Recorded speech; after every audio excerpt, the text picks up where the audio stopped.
കർഷക തൊഴിലാളികൾ ഉൾപ്പെടെയുള്ള പാവപ്പെട്ട മനുഷ്യർക്ക് 1600 രൂപയായിരുന്നു പെൻഷൻ. ഇപ്പോഴെത്രയായി? നിങ്ങൾക്ക് പെൻഷൻ ഇല്ല, എന്നാലും എത്രയായി? നിങ്ങളുടെ പെൻഷൻ പിന്നെ 60 വയസ്സ് കഴിയുമ്പോഴല്ലേ വരിക? 60 വയസ്സ് കഴിഞ്ഞവരും ഉണ്ട് കുറച്ചല്ലേ, കുറച്ചാളുണ്ട്. ഉണ്ട്, അവിടെയുണ്ട്. ഇപ്പം എത്രയായി? 2000.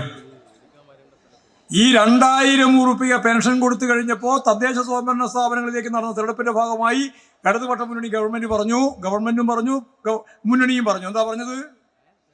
ഇപ്പോൾ അതിദാരിദ്ര്യമാണ് അവസാനിച്ചത്. എന്താ അവസാനിച്ചില്ല? അതിദാരിദ്ര്യം അവസാനിപ്പിച്ചു. എന്താ അവസാനിച്ചില്ല? ദാരിദ്ര്യം അവസാനിച്ചില്ല. അപ്പൊ ഇനി നമ്മുടെ പരിപാടി എന്താ?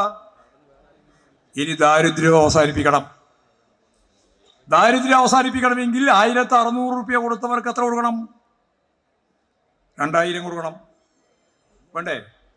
2000 രൂപ കൊടുക്കണം. ആ 2000 മാത്രം മതിയോ? പോരാ.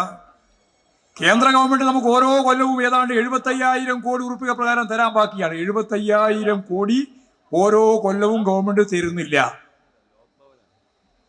അങ്ങനെയാണെങ്കിൽ ആ പണം ഇടതുപക്ഷ ജനാധിപത്യ മുന്നണി ഗവൺമെന്റിന് കൃത്യമായിട്ട് കേന്ദ്ര ഗവൺമെന്റ് തന്നാൽ ഒരു സംശയവും വേണ്ട, നമ്മുടെ പെൻഷൻ എത്രയാക്കാം? പറ, നമ്മുടെ പെൻഷൻ എത്രയാക്കി ഉയർത്താം?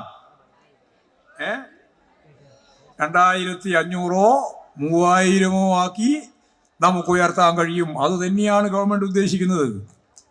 ഇന്നല്ലെങ്കിൽ നാളെ ഇവർക്കെല്ലാം ജീവിക്കാൻ ആവശ്യമായ ദാരിദ്ര്യം അവസാനിപ്പിക്കാൻ ഉതകുന്ന രീതിയിൽ 62 ലക്ഷം മനുഷ്യർക്ക് അവർക്ക് ജീവിക്കാൻ ഫലപ്രദമായിട്ട് സാധിക്കുന്ന വരുമാനം അവർക്ക് ഉണ്ടാക്കി കൊടുക്കുക തന്നെ വേണം.